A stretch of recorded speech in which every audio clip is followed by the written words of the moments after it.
नमस्कार और आपका बहुत बहुत स्वागत है सर उठा के जियो टेल्स के इस एपिसोड में जिसे हम आप तक लेकर आए हैं एचडीएफसी लाइफ के सौजन्य से। ये वही जगह है जहां हम आपकी मुलाकात करवाते हैं ऐसे लोगों से जिन्होंने सक्षमता, बुद्धिमता और दृढ़ निश्चय से अपने जीवन को बेहतर बनाने वाले ये वही लोग हैं जो हमें सर उठाकर जीने की प्रेरणा देते हैं। चलिए आज के हमारे गेस्ट से मुलाकात करते हैं। विकी रॉय जी दिल्ली के एक नए फोटोग्राफर हैं जिनका नाम फोर्ब्स एशिया 30 अंडर 30 लिस्ट में शामिल किया गया था। वो एक एमआईटी मीडिया रिसर्च फेलो भी हैं और एक जाने माने टेडेक्स स्पीकर भी हैं। Ladies and gentleman, let's give it up for our guest today, Vicky Roy. नमस्ते विकी जी, और बहुत खुशी हुई हमें आपसे आज मिलके। थैंक यू सो मच कि आप इस एपिसोड पर आ पाए। नमस्ते Niharika, thank you so much. आपने इनवाइट किया हमें यहाँ पे अपना एक्सपीरियंस शेयर करने के लिए, तो मुझे भी बड़ी खुशी हो रही है आकर के यहाँ। जी बिल्कुल सर, तो मैं आपके बचपन से शुरुआत करना चाहती हूँ। आपके बचपन के ऐसे कौन से अनुभव रहे हैं जिन्होंने आपके फ्यूचर की, आपके भविष्य की नींव रखी, उस बारे में अगर आप थोड़ा सा बताना चाहें हमें तो।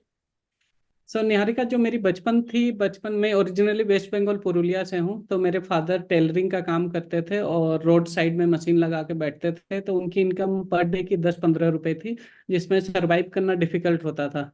तो मेरे मम्मी पापा ने, जब मैं 3-4 साल का था, तो मुझे मेरे नाना नानी के घर में रख दिए थे। तो वहाँ फैमिली कंडीशन थोड़ी बेटर थी, तो उनको लगा कि वहाँ पे रहेगा तो एटलीस्ट क्लास 10th तक पढ़ लेगा।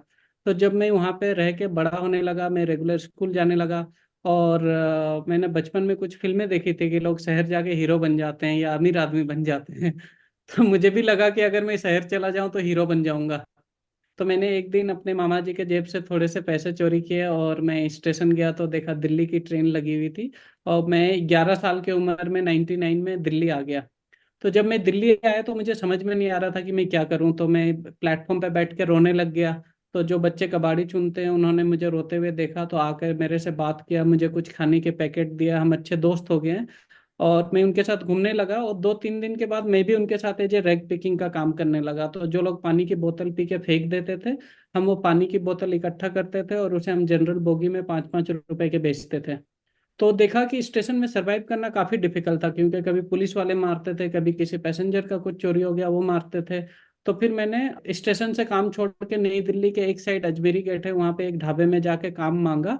और उन्होंने मुझे एज ए डिश वॉशर का काम दिया। तो एक दिन एक भैया आए और मुझसे कहा कि तुम्हारी उम्र अभी पढ़ाई लिखाई करने की है, तुम ये सब काम क्यों कर रहे हो। उन्होंने मेरे ढाबा ओनर से बात किया और मुझे एक संस्था है दिल्ली में, सलाम बालक ट्रस्ट, तो मुझे सलाम बालक ट्रस्ट भेज दिया। मेरा ख्याल है जब इतने बचपन में 11 साल की उम्र में ऐसे एक्सपीरियंसेस हो जाते हैं तो वो आपको बहुत जल्दी मिच्योर होने पे मजबूर कर देते हैं। और क्योंकि आपने सलाम बालक ट्रस्ट का जिक्र किया तो मैं आपसे ये जानना चाहूंगी कि जब आपकी मुलाकात उनसे हुई तब आपकी लाइफ में फोटोग्राफी की एंट्री हुई, तो उस बारे में क्या आप हमें थोड़ा सा बताना चाहेंगे कि आपको क्यों फोटोग्राफी पसंद आने लगी और आपने क्यों उसे एज अ करियर परस्यू करने का सोचा।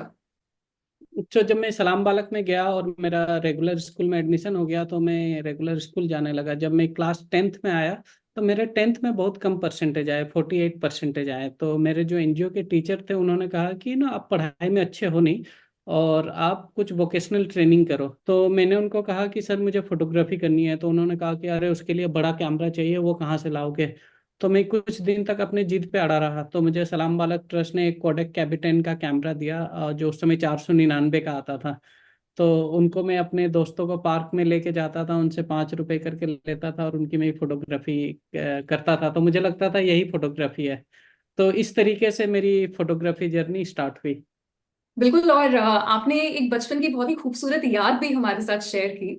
मेरा ख्याल है कुछ चीजें हम क्लासरूम में बैठकर सीखते हैं और कुछ चीजें हम अनुभव के थ्रू सीखते हैं, कि आपने अनुभव के जरिए और ज्यादा सीखा।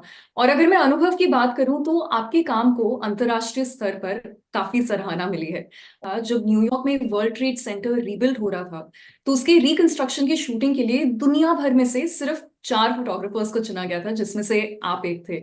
तो जब आपके काम को ऐसे बड़े स्तर पर दर्शाया जाता है, कैसा महसूस होता है और वो अनुभव कैसा होता है। तो मैं पहली बार किसी कंपटीशन में अप्लाई किया और मैं वो जीत गया, तो मुझे बड़ा अच्छा फील हो रहा था कि मैं पहली बार इंडिया से बाहर जा रहा हूँ। तो मुझे याद है कि वर्ल्ड से 4 फोटोग्राफर चुने गए थे, जिसमें से मैं एक इंडिया से था। तो जब मैं न्यूयॉर्क जा रहा था तो बहुत घबराया हुआ था। मुझे लग रहा था कि मेरी अंग्रेजी उतनी अच्छी नहीं है, मैं वहाँ पे जा करके कैसे कम्युनिकेट करूंगा, मैं तो जब मैं वहाँ पहुंचा तो मैंने देखा जो बहुत सारे जापानीज है और बहुत सारे यूरोपियन हैं, उनकी अंग्रेजी हमसे भी गंदी है। तो मुझे लगा कि मेरी तो अंग्रेजी इनसे बेटर है, तो मुझे उतना शाई फील करने की जरूरत नहीं है। तो न्यूयॉर्क ने मुझे बहुत कॉन्फिडेंस दे दिया। तो उसके बाद मैंने आईसीपी में फोटोग्राफी की पढ़ाई की। फिर मैं साथ में वर्ल्ड ट्रेड सेंटर का फोटो शूट किया। उसके बाद मैं न्यूयॉर्क से वापस आया। तो हमारे सलाम बालक में एक अवार्ड प्रोग्राम चलता था जिसका नाम था international award for young people. और मैं उस अवार्ड प्रोग्राम का गोल्ड अवार्ड होल्डर था। तो उस अवार्ड प्रोग्राम के थ्रू मुझे लंदन बुलाया प्रिंस एडवर्ड के साथ लंच करने के लिए बकिंगम पैलेस। जब जा रहा था तो सभी कोई मेरे मेरे से पूछ रहे थे, hey Vicky, are you excited, are you going to Buckingham Palace? तो मुझे तो नहीं पता व्हाट इज बकिंगम पैलेस। मैंने कहा कि हाँ, ठीक है, मैं जा रहा हूँ बकिंगम पैलेस। तो मेरा रिएक्शन मतलब ऐसा था, क्योंकि मुझे पता ही नहीं था कि बकिंगम पैलेस है क्या। तो मैं फिर वहां से वापस आया और मैं अपना काम कंटिन्यू करते रहा। फिर मैं 2013 में मेरी पहली photography book I, home street home. And उस बुक के बाद I got fellowship MIT media lab. तो मैं फिर थोड़े टाइम के लिए एमआईटी गया। और मैं जैसे इंक फेलो हूँ, तो थ्रू एमआईटी के बाद मुझे काफ़ी सारे जगहों पे एज ए मोटिवेशनल टॉक देने के लिए इनवाइट किया। तो जैसे मैं हार्वर्ड यूनिवर्सिटी गया, फेसबुक हेडक्वार्टर गया, पेंटागन गया, व्हाइट हाउस गया। तो बिल्कुल वो एक लाइफ चेंज वाली एक्सपीरियंस की लोगों का जो ड्रीम होता है, तो मैं उन सब जगहों पे जा करके मैं टॉक दे रहा हूँ। मैं वर्ल्ड बैंक में जा करके टॉक दे रहा हूँ। तो इस तरह की मेरी जर्नी रही बेसिकली। मेरा ख्याल है कि हम कभी कभी कुछ सपने देखते भी नहीं है और लाइफ उनको सच करती चली जाती है और हमें वहां लाकर खड़ा कर देती है जहां हमने शायद कभी नहीं सोचा था। And I am sure it's a very very proud feeling at a moment like that. So क्योंकि हम आपकी जर्नी के बारे में बात कर रहे हैं, आई एम श्योर इतने सारे उतार चढ़ाव आए तो कोई ऐसा मोड़ जरूर आया होगा जब आपको लगा कि फाइनेंशियल इंडिपेंडेंस और आर्थिक समझ होना बहुत जरूरी है। क्या आप हमें उस मोड़ पे वापस ले जाना चाहेंगे सर? हाँ बिल्कुल, क्योंकि मुझे याद है कि मैं जब अपने यंग एज में था और मेरा पहला एग्जीबिशन लगा और मेरा इनकम थोड़ा सा ग्रो किया।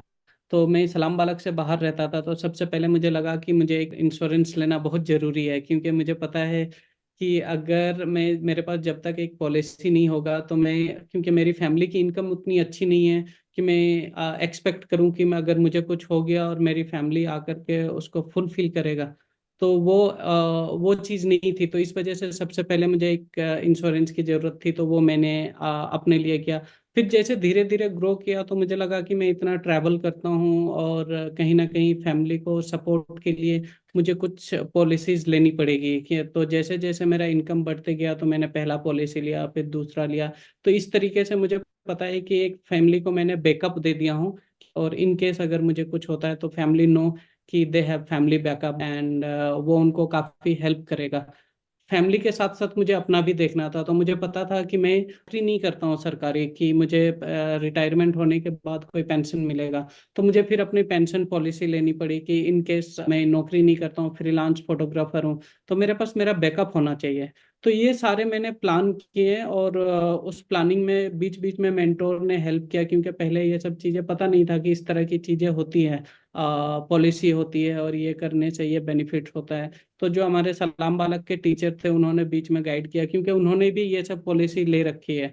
तो वो ये चाह रहे थे कि मैं साथ में जैसे जैसे ग्रो कर रहा हूँ अपने लाइफ में, तो अपना फैमिली बैकअप भी उस तरीके से मैं करके रखूं ताकि फैमिली को कभी दिक्कत ना हो। तो ये उन्होंने बहुत अच्छे तरीके से मुझे गाइड किया और मैं वो सब चीज़ें कर पाया अपने लाइफ में थोड़ा सा। बिल्कुल। मेरा मानना है कि परिवार सबसे पहले है, परिवार की सुरक्षा सबसे पहले है, उसके बाद ही कुछ और है। और मेरा एक आखिरी सवाल है आपसे। जो उभरते हुए कलाकार हैं, उभरते हुए फोटोग्राफर्स हैं, जो इस फील्ड में अभी कदम रख रहे हैं, उनके लिए आपके पास कोई एडवाइस है? और साथ ही साथ आपके क्या फ्यूचर प्लान्स हैं और क्या प्रोजेक्ट्स हैं जिन पर आप अभी काम कर रहे हैं? तो अभी जो मैं जिन प्रोजेक्ट्स पे काम कर रहा हूँ, जिसमें से एक प्रोजेक्ट है जिनका नाम है everyone is good at something. तो ये डिसेबिलिटी के ऊपर है। तो according to Indian government there is 21 type of disability.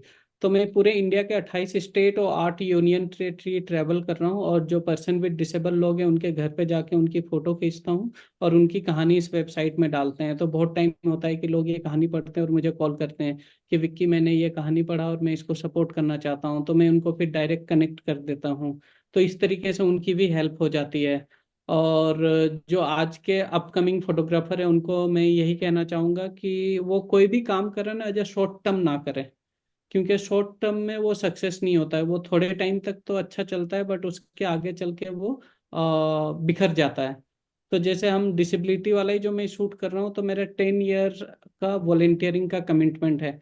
तो जिनके लिए मैं एक प्रोजेक्ट कर रहा था, उन्होंने कहा कि देखो विक्की, अगर आप किसी बदलाव के लिए काम करते हो तो 1-2 साल में कोई बदलाव नहीं आता है।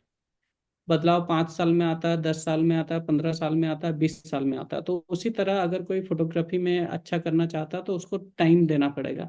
नॉट ओनली फोटोग्राफी, किसी भी फील्ड में, कि आप जब तक उसे अच्छे से समझोगे नहीं, उसे अच्छे से जानोगे नहीं, तो आप कर नहीं पाओगे। थोड़े टाइम तो आप अच्छा कर लोगे बट आगे चल के आप फिर कंफ्यूज हो जाओगे कि ये चीज़ मेरे से अच्छे से नहीं हो पा रहा।